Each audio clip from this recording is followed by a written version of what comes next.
Jambo, Jambo, all of our listeners out there for the Art of Awareness.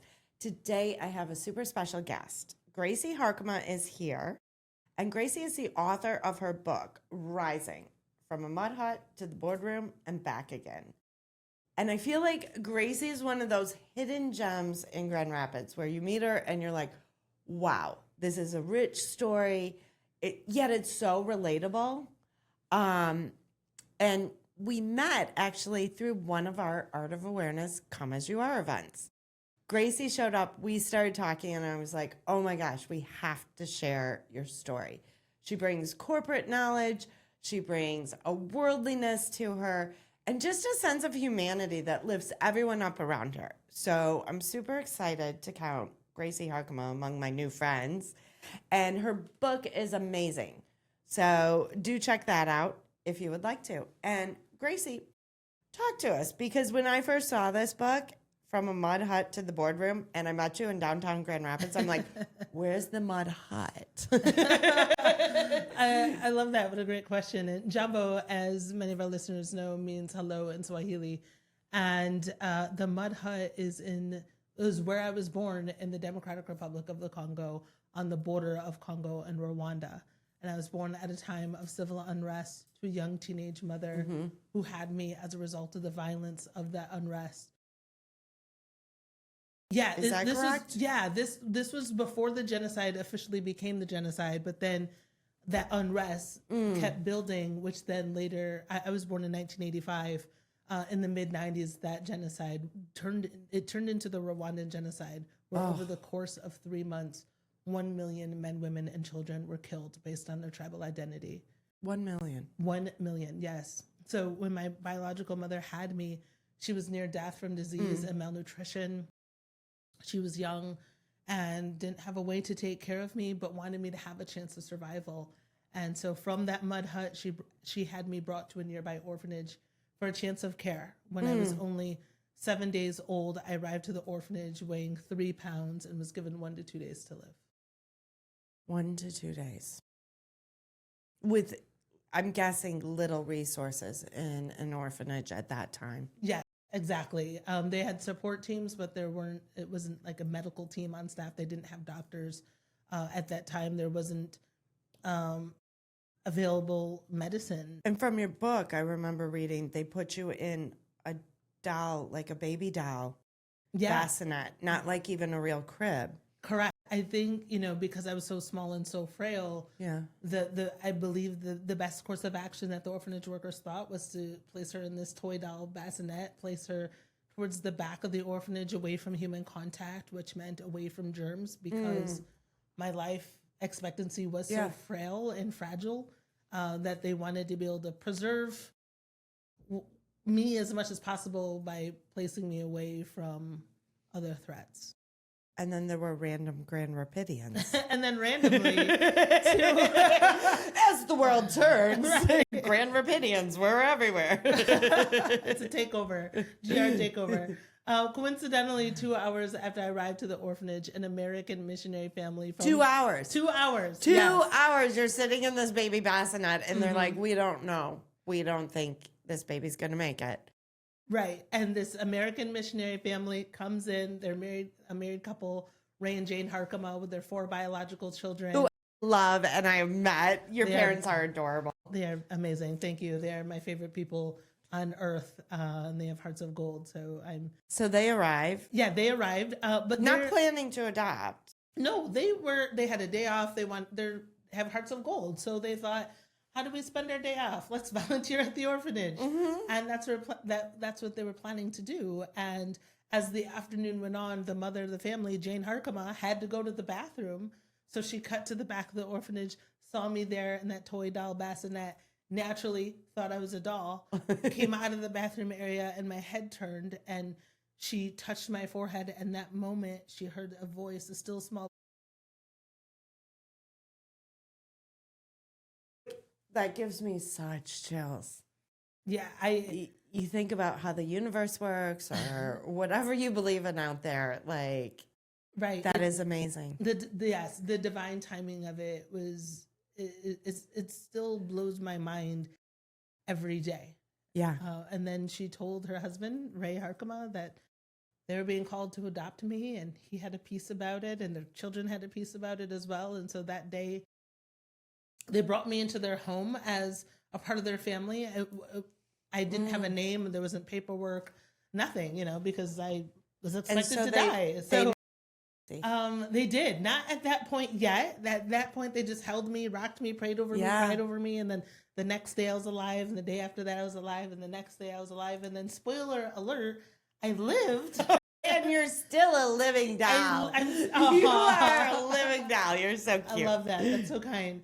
And then a nearby pastor, sometime after, came over, held me, and he said, "Oh wow, it's by the grace of God that this baby is alive." And so my parents thought, "Yes, let's name her Gracie." For that reason. And my middle name, fun fact, not very many people know. Yeah, my middle name is Neema, which is Swahili for grace, to represent God's grace in my life. Neema. Mm-hmm. Neema. Yeah, so it's I love that. The grace that I was found and the grace that I'm here. And when I was almost 4 years old, I then eventually became this healthy child. And my parents wanted me to have American education and opportunity of life here. So when I was nearly almost 4, we moved to a suburb outside of Grand Rapids, close to where my parents had lived previously. So that's how I got from the mud hut into Grand Rapids, and grew up pretty early on in corporate America. I got my first corporate job after high school while I was in college, and made my way into boardrooms. So that's where that comes from. I love that story so much. It really brings me to tears. It's like the way the world brings you these opportunities and these moments, and having a set of parents who were like, yeah, we'll do that. We'll step up. I mean, you think about the beauty of that. And I know for certain, what you've brought to our community is amazing. One of the things, I'm fairly new to Grand Rapids. I was here as a kid, but now that I'm back, I'm learning more about people who are involved in the community. And you're a national treasure. You're a Grand Rapids treasure because you do so much around town. Tell me a little bit about what you are working on and what you're focused on with our community. Thank you so much. I love, one of my favorite pastimes really is giving back to our community, and also eating and drinking. So thankfully I get to incorporate you a need lot of that sustenance together. And inspiration to give back. Right. That's allowed. Exactly. So some of the things I'm involved with, I sit on the advisory board of the Second Culinary School at Grand Rapids Community College, which, speaking of eating and drinking. Right. What a better place. Exactly. And they have a restaurant.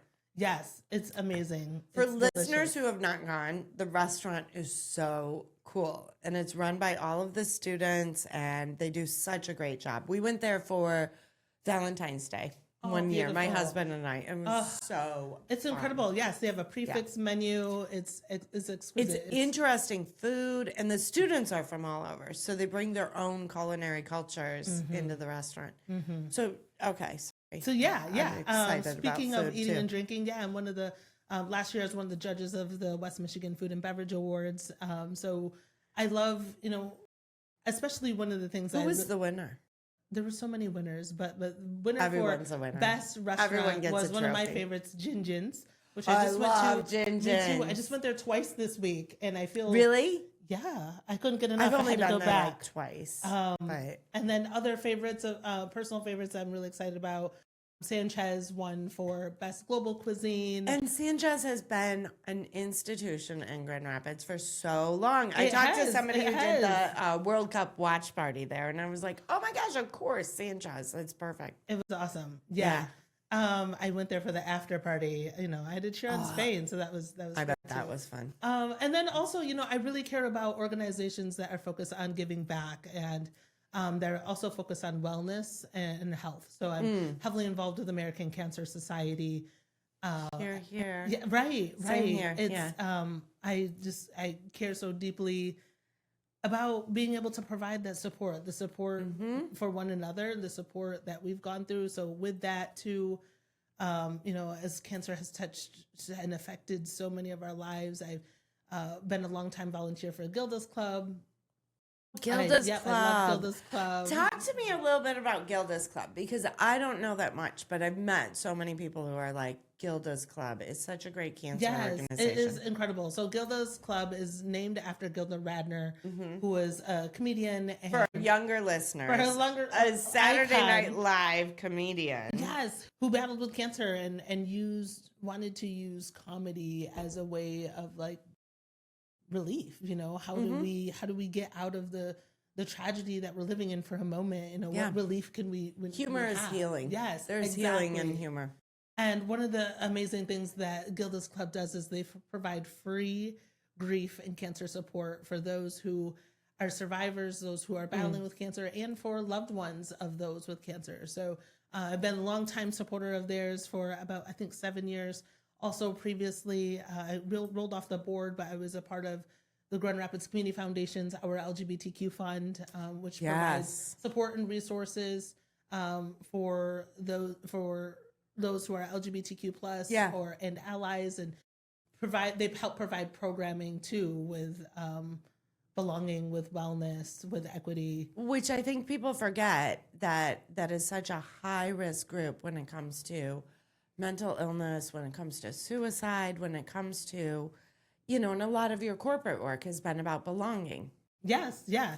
And it's creating spaces where people can find their own way and community to belong in. Exactly. And I love that you brought that up.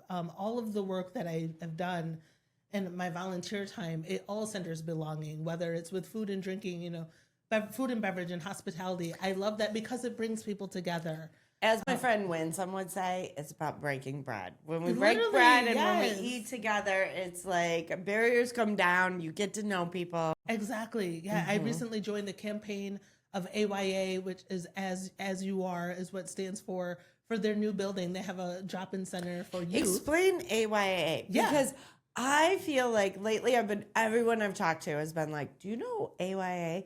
And it is homeless youth. Is that correct? Yeah. Explain to me the organization, because it sounds amazingly well run and so easy to help. Incredible. Yeah. Youth that have experienced homelessness or housing insecurities. And their primary demographics, I believe, are 16 to 24. And many of the youth that they support and serve a large majority of them are youth who identify as LGBTQ plus, who maybe have been kicked out of their homes because they didn't have belonging, or who maybe it wasn't safe for them to be at home. And so they have a drop-in center that they're expanding to be able to provide resources, not just shelter, but also resources in regards to mental health, for food. Where is the drop-in center? It's on State Street, so really close to downtown, off of State Street. I believe the intersection is Cherry is the next. State Street and Cherry. But they just bought a brand new building that they're going to be renovating to create many wellness. Where and is that support? Right across the street. Yeah, right which there. is great. Yeah. I mean, it's so hard to find locations you can get to by public transportation or local.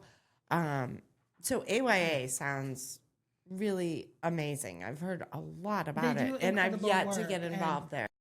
Well, we'll connect. There's some opportunities for us to connect. And I will say, as your new friend, Gracie likes to go snap, snap. Yes. Give me a snap, snap. I don't even know that I do. I don't know. Is it a young person thing? I'm Gen X, so sometimes like there's cool things I miss out on, and I'm like, should I be snapping more? I love it. You can never have too many snaps. But yeah, I love, you know, as a downtown resident, I love how much our community is thriving, and I love being able to be a part of fostering, whether it's from an event perspective, a board perspective, hands-on volunteering, but cultivating spaces where people feel like they belong. And that centers back to my origin, you know, moving here from the Congo, growing up in a homogenous area outside of Grand Rapids. There was so much of my identity that I felt like. Because in your neighborhood, were you Granville? I did. Yep. I grew up in Granville. I mean, so there were not a lot of people of color. Not very many. To put it into perspective, I had a graduating class of 500 students. Of the 500 students, I was the only Black female. And so because I didn't look like anyone else in my life, I felt like I didn't know how to find my own belonging. I thought that belonging, as early as kindergarten, I thought that belonging was assimilating. I thought that belonging was losing parts of myself to mimic others. I thought that belonging Right. was fitting into other people's expectations. And as I grew older and did some deep dive with Brene Brown's Braving the Wilderness. Oh, I do like Brene Brown. She's Shout so out. good. She's so good. Somebody, we had a meeting with our friend Kevin. He's going to be on at some point. He's like, you're like the Brene Brown of West Michigan. Ooh, best compliment ever. Gracie Harkema, I think you're the Brene Brown. We can be of West Brene's Michigan. together. Yeah, we'll have a Brene off. We'll invite her to Some our people event. do dance offs. We'll do a Brene off. And Anybody who doesn't know, Brene Brown is, how would you describe Brene? Well, Psychology, leadership. yes, one of the things, she is a multi-time New York Times bestselling author, but also, yes, she is a psychologist. She has a PhD. She has just a in the work woman who makes personal you development. rethink all the falsehoods you've lived your life Literally, by. speaking of, And says like, all right, let's take it down to basics. What do you actually need, and how are you living your best self? the thing that was the most transformative for me from Brene Brown is the quote about belonging was, true belonging doesn't require you to change who you are. It requires you to be who you are. Right. There's the snaps. I love how you're using it. Yeah. You're doing so great.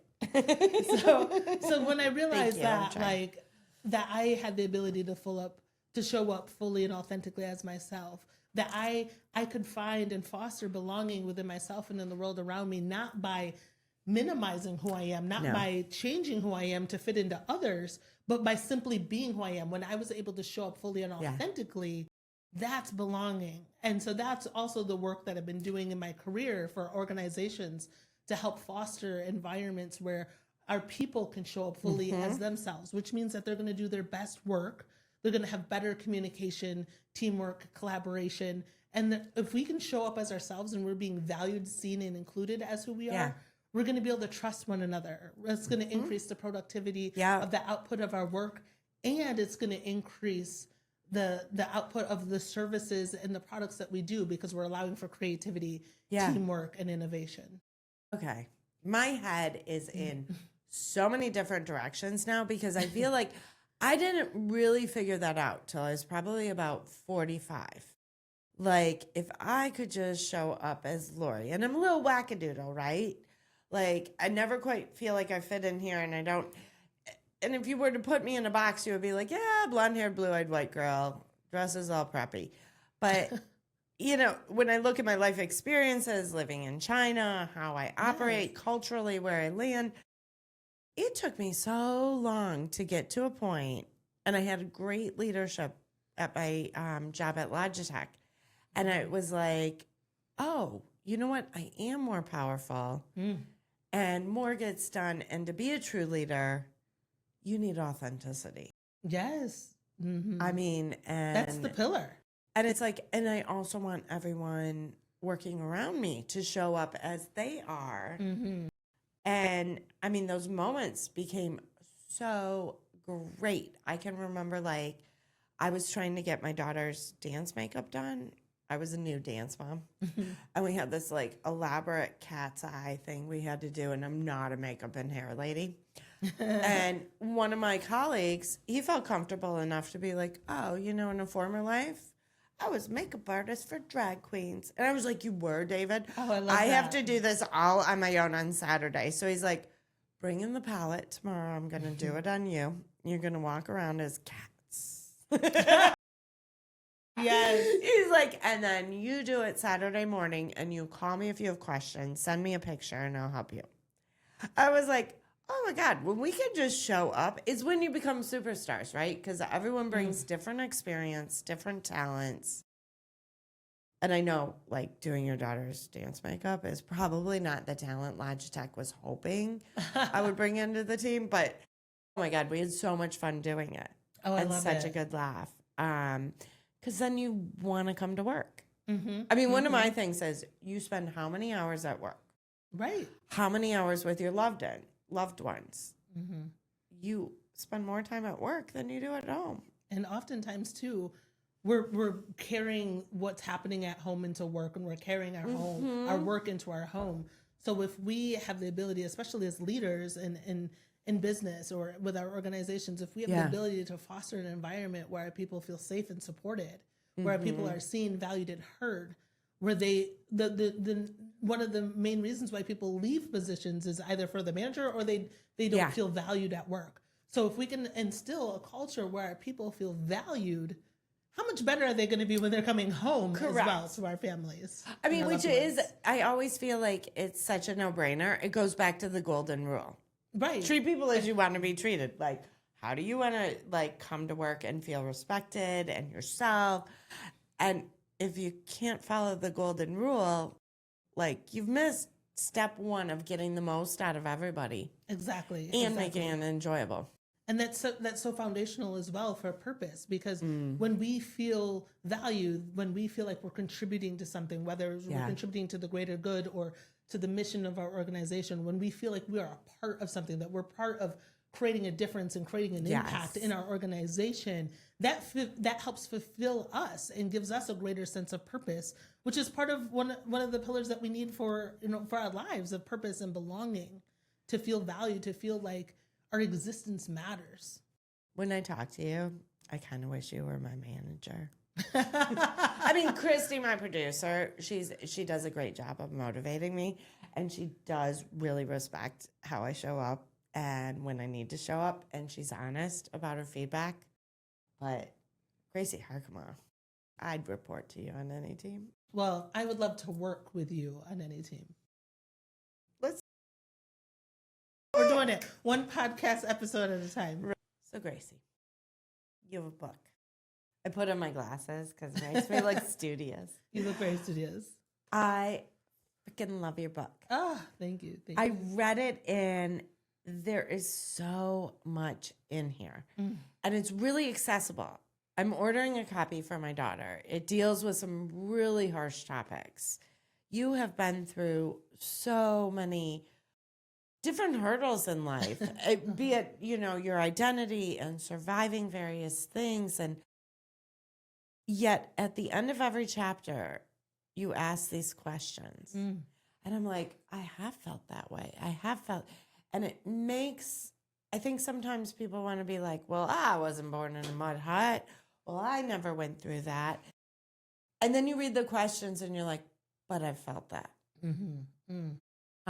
This is a book I'm actually buying several copies to give my daughter, but also a lot of 20-something, 30-something finding your way, because a lot of this is about the choices you made.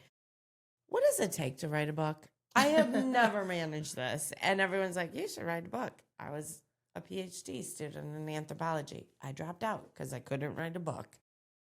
How did you get the inspiration for the book? How did you lay it out? What would be your advice to people who want to embark on this? Yeah. So I think the statistic is something like 83% or 86%, 80-something percent of Americans aspire to write a book.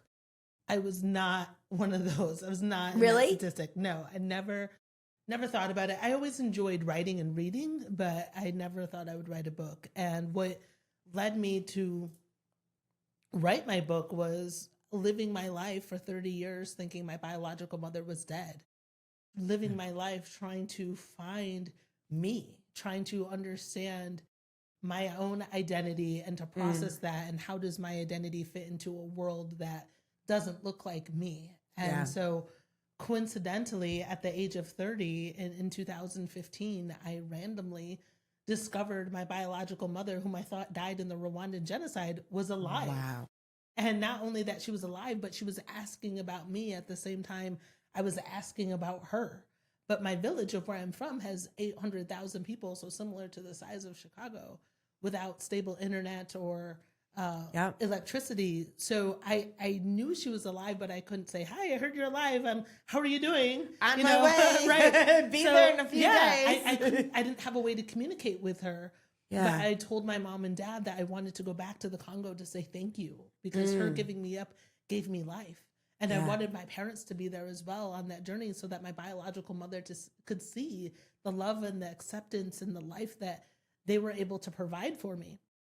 So my parents and I flew back to the Congo to find my biological mother. 4 days in, word of mouth spread through the whole village. And coincidentally, at that time, I was awarded with a 40 under 40 Business Leader of West Michigan award from Grand So you're Rapids getting Cranes. like the Grand Rapids, like rising upper middle class, like business lady award while you're in the middle Congo. of Literally. And so I got the email from, it was called the Grand Rapids Business Journal at the time, and they were like, congratulations, you were selected to be one of our honorees. As a part of this, we're having a photo shoot for the magazine. Yeah. And my response was something like, thank you very much, I'm so honored, but I'm going to be out of pocket for a month because I'm in the Congo trying to find my biological mother, who I thought was dead but is alive. And their response was something like, what? We would love to cover this. And so they wanted to write about this experience of meeting her. And they asked if they could cover it in real time. And I said yes. But mind you, my biological mother didn't know I was coming. And the first question that the Business Journal asked me was something along the lines of, how does it feel to meet your biological mother?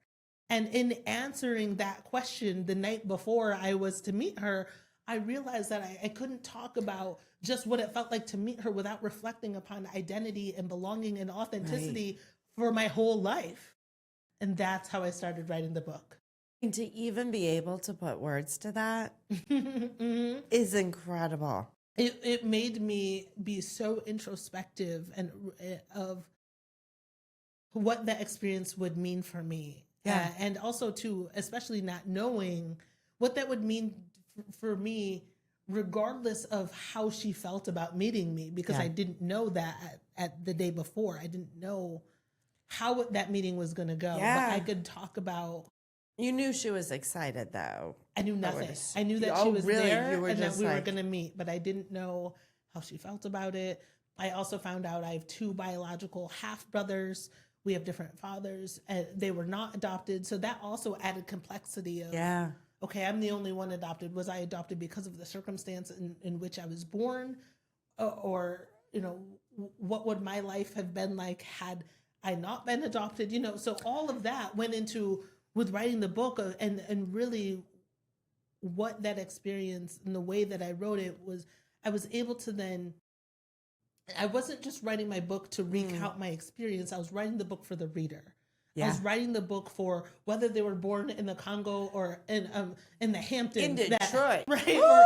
Detroit's in the house. Right. Wherever the reader was from, however they identified. I wanted to be the book that I wish that I had, and I also wanted the book that whomever the reader is, that something resonated with them, that they saw themselves in the story. And whether it's the way that we are able to show up more authentically, that we're able to be more effective leaders, that we can cultivate so belonging. comes across because you bring it down to core human experiences and feelings, which certainly in my case, it won't surprise anyone, did not involve the Congo. But I mean, there's these moments where you look at your life and where do I belong and how did mine may have been a move from Detroit to Grand Rapids when I was a teenager or moving to China when I was 22. But at the same time, thinking through how we operate, what is our operating system as humans and how are we processing it? I can't say enough. But I do want to bring up one surprising thing. Yes. So a couple of our listeners may remember I am not sporty at all. However, you are quite the sporty sport. You were a soccer player. Yes. Yep. I played soccer most of my life. But moreover, you were drafted onto the football team. This is so cool. Tell us Oh about my goodness. Thank you. Yeah. So as a soccer player, I was a goalie, which, let's be honest, especially after watching World Cup and seeing how much they run, I was not about that life. But with being a goalie, my dad told me, like, all you have to do is catch the ball and kick the ball. I'm like, oh, I can do that. That's great. So I thought that was the easiest position. You had the lazy position in soccer. Wait, all I have to do is catch and I'm kick. going to double I check don't with have to Darius Barnes on this. He might have other opinions, but I think he'll keep agree. going. Because It's if not I as was much going to play running. soccer, which everybody knows if there's a ball involved, I'll screw it up. But I could do jazz hands as a goalie. Yes, all you have to do is catch. So My then- junior year of high school, there's this powder puff game, which means the junior, seniors, and I remember the powder puff the game. juniors and the senior Do women. they still do powder puff games? I don't know. Asking for I a don't- friend. I have no don't- idea. I But know. we did when I was Asking in for high school. our listeners, please tell us, do powder puff games still exist? Right. Because it was kind of Let us know. vicious too. It was like the world's most vicious. It was. Like, yeah. But so for me, again, High I'm school like, girls are not nice. what's an easy position? Yeah. Oh, I could kick the ball. And I had never kicked Yeah. I'd never kicked a football before. But I figured it can't be much different than kicking a soccer ball, right? Right? So for the powder puff game, my junior year of high school, I kicked the kickoff of the football and the ball goes to the back of the end zone. And the crowd roars. Everyone's like, oh my goodness. And I had never done this before. So I'm like, is this good? Like, is that where it's supposed to go? Is that okay? And the refs of that game were the men's varsity coaches. And they were like, oh my goodness, that was so great. Let's see if you can do it again, you know? And as the game continued on, as the other team, you know, as they score or as we scored, then I had to do the kickoff again. And again, it was back to the end zone, back to the end zone. And so the coaches, the men's coaches, pulled me aside and they said, you know, our kicker is graduating. We have a space. Would you be interested in trying out? And I really was like, no, that's going to be too masculine for me. You know, I was at that point, I was trying to hide my queer identity. I'm like, I don't want to be doing this men's sport when I don't want people to make assumptions of me because I was right. I didn't know how to be and me. you were not right. No, I was You were not comfortable with your queer identity. Nobody knew. Not at all. So I talked to my dad, and I'm a daddy's girl. And my dad said, well, this could be a great opportunity to play because no female had ever played on the men's varsity team before. We were a Division I school. We had a strong football program. Yes. And I really, at that point, thought of like, okay, it kind of would be cool to do something groundbreaking that no one has ever done. So cool. And so, yes, I made the team my senior year. I then became the first female to ever play in the history of the school. We went to the playoffs. Our team photo was hung on the wall at the Granville Applebee's for about 10 years. No. Yes. It should still be up there. Granville Applebee's put the picture of Gracie Harkema. We also have to ask a friend if that picture is still there. I don't know. No. We could do a little field trip. Let's Granville Let's Applebee's. I haven't been to Applebee's in a while. I haven't either. There's a song about Applebee's. We could all play that. With some Bourbon Street steak. Yeah. But yeah, it was a really neat experience. We ended up losing to the state championships, which was East Kentwood one at the time. But what that experience taught me, you know, it was challenging, not as much physically, because I was a soccer player and I did ended up doing both at the same time with soccer and football. But what was really challenging about it, what I learned to this day, is understanding who your real people are. What that experience taught me was, because this school had never had that experience before, news crews would come into my classroom. Would TVA? No. Yes, on game days, Would TVA would come into my classroom. Did Rachel Reese come? I think it was not. I'm a total fangirl. I love Rachel Reese, but I don't think she was old enough for that. I love Tom Hillen. He's amazing. But it was actually, so I'm dating myself here. It was Susan Jiha and Tom Van Howell. Yes. OG anchors from, and Larry Fergursky. They would come to my school and say, we need to interview Gracie Harkema. And so I'd get out of class. I thought it was cool to get out of class to be on TV. This is great. Oh my gosh. Yeah. But because of that, too, a lot of people wanted to align themselves with me. And I had to learn very quickly who your real friends are, which was challenging, you know, especially in high school. But those lessons, that experience still carries with me to this day. I'm kind of chuckling because I don't think anyone in high school wanted to align themselves with me. I'm sure they did. But yeah, it was great. That is awesome. I mean, when I think about your book, when I think about a lot of your life experiences, there's kind of two themes I see that continually come up that are so amazing. One is being out of your comfort zone without choice, right? Mm-hmm. And how you figure out that. But then also pushing yourself to stay out of your comfort zone. and to do things you didn't think you necessarily would. Ah, I mean, yes. those kind of pillars in your life. And I don't know, I kind of feel like having lived in China for a bit and, coming back to Grand Rapids, where I don't think I ever felt like I belonged because I was a Detroiter. And now all of a sudden I'm like, oh, I'm here now. I feel roots. So I love that. I can't say enough. There are tips and tricks on getting ahead. I mean, there is the practical, just listening to how someone has thought through their corporate career, as well as working through like really challenging life decisions. When do you talk to your parents about certain things? When do you not? What do you divulge about identity, and when and where and how? I love the vulnerability in this book. Thank you. And I know how much it took to write it. And I'm so grateful you did. Gracie Harkema, you are a bright light. You know that, right? Blush. Thank you. There were so many times in my life where I wondered, why am I here? Why did I survive in the Congo to be here? What is my purpose? Yeah. But one of the things that I learned in writing my book, and especially after my book came out, is, our stories aren't for us. Our stories are for others. Our experiences are for us to be able to share with others. And also circling back to Brene Brown, she says, one day your story will be someone else's survival guide. And I do think that is absolutely what you have written here for us. Is there another book coming? There is, yes. I just recently started writing another. No, I'm so glad you did. Yes, so stay tuned. It will take a few years because, it takes a long time. But in the other book, it will stay on the theme of rising, which speaks to rising through adversity.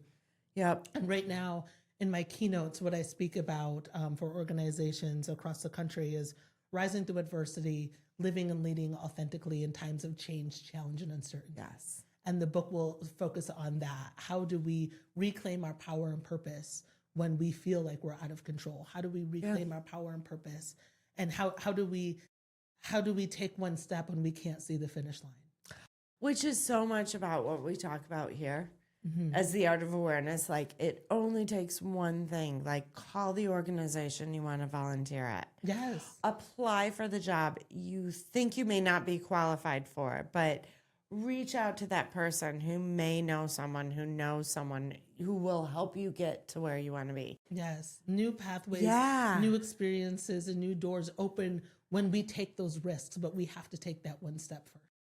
With that, I hope I haven't just stolen the final line, but we are called the art of awareness. What do you wish our listeners, people at large, would be more aware of? Or what are you personally becoming more aware of at the moment? Yeah, I love that. I think it's a two-part answer. I think societally, we have so much tension in our world because people aren't aware of other people's perspectives and identities and insights. I would hope, and that goes into me as well, that for me, what I'm focusing on and being more aware of is understanding others, even if I don't agree, even if we have different views, but still learning how to value someone for who they are and the way that they navigate the world, even when it's much different from my own. I love that so much. In fact, I told my daughter when I bought this book, I said, I'm going to buy this book because one day you may be in the grocery line at Meijer's, Gracie Harkema. And you need to remember everyone around us in West Michigan has this like texture and stories and amazingness and so much to offer. And you were a prime example, my friend. Well, I'm honored. I'm humbled. Thank you so much. Thanks for having me, Gracie. Laurie. This is amazing. I'm so glad you're here. Super fun. For all of our listeners at home, now's when I have to like close us out. Whether you're watching us on YouTube, Apple, or Spotify, please like us. Please follow us. It really does make a difference. We will have more in store for our Come As You Are event coming up in September. Gracie's going to be there. And we'll have a lot to announce about our prize. But in the meantime, I would love pick up a copy, buy it on Audible, because I'm in gardening mode, so I did it on Audible, and I would garden on my flowers and listen to Gracie. Gracie actually narrates her own book. There is something in there for everyone. You will reflect on your own life. You will reflect on the unique aspects of Gracie's life, but you'll really think about what we can all bring to our community. And that's all for now. Peace out.